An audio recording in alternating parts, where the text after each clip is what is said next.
இரு கரம் கூப்பி நீ நன்றி சொல்லக்கூடிய நேரம் வந்திருக்கின்றது என் குழந்தையே. எதற்காகவெல்லாம் நன்றி சொல்லப் போகின்றாய் என்று சொல்லட்டுமா? மறைந்திருந்த அருள் இன்று வெளிச்சமாக உன்னுடைய வாழ்க்கையில் கிடைக்கப் போகின்றது. பல நாட்களாக தள்ளி சென்ற விஷயங்கள் இப்பொழுது உன்னுடைய கரம் வந்து சேரப்போகின்றது. வெற்றியின் தொடக்கமாக இன்றைய நாள் முதல் அமையப் போகின்றது. நீ இழந்ததை மீண்டும் பெறக்கூடிய வாய்ப்பு உனக்கு கிடைக்கப் போகின்றது.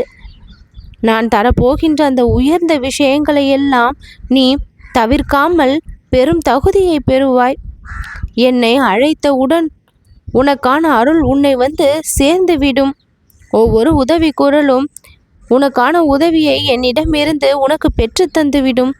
உன்னுடைய எல்லா ஆசைகளையும் நான் பூர்த்தி செய்து விடுவேன். தரமான பதிலை உன் மனதின் கேள்விகளுக்கு நான் கொடுப்பேன். நீ தயங்கி நின்ற நேரத்திலும் உன் மனதை புரிந்து உன் தேவைகளை நான் நிறைவேற்றி கொடுப்பேன். உன் பக்கம் நான் இருந்து உன் சூழ்நிலைகளை உனக்கு சாதகமாக மாற்றுவேன். உன் மனமறிந்து செயல்படுவேன்.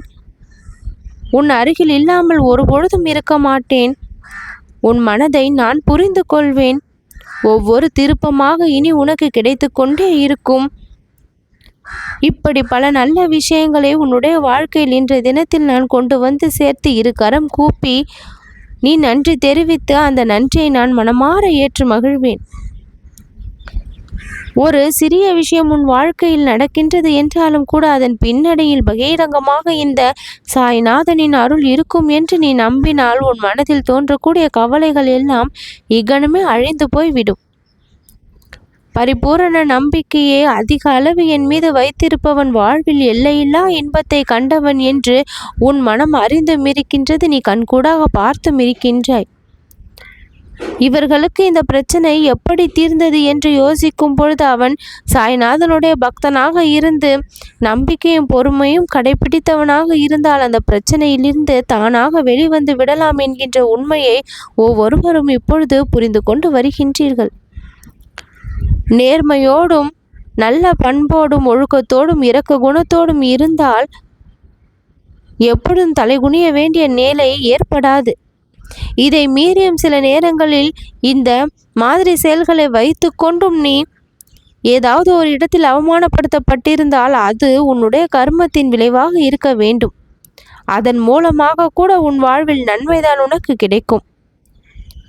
எப்படி உன் வாழ்க்கையை நீ எடுத்துக்கொள்கின்றாயோ, எப்படி ஒரு விஷயத்தை நீ எடை போடு வைத்திருக்கின்றாயோ அப்படிதான் அந்த விஷயம் உன் முன்னால் தோன்றும். எதை நீ எப்படி பார்க்கின்றாயோ அப்படிதான் தெரியும்.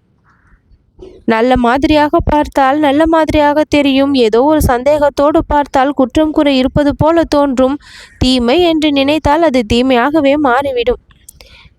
இப்படி நாம் பார்க்கும் பார்வையில்தான் அந்த விஷயமானது அடங்கி இருக்கின்றது. எதையும் நம்பும் முன் தீர விசாரித்து நம்புவது நல்லது.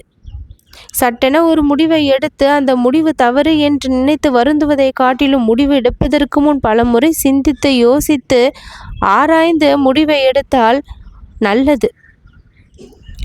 சோதனைகளை கடந்து வந்த பாதைகள் உனக்கு கொடுத்திருக்கின்றது. ஆனால் உறுதியாக இப்பொழுது சொல்கின்றேன், அந்த பாதையெல்லாம் எளிமையான பாதையாக மாறிவிடும். சோர்வு இல்லாமல் இனி நீ நடப்பாய்.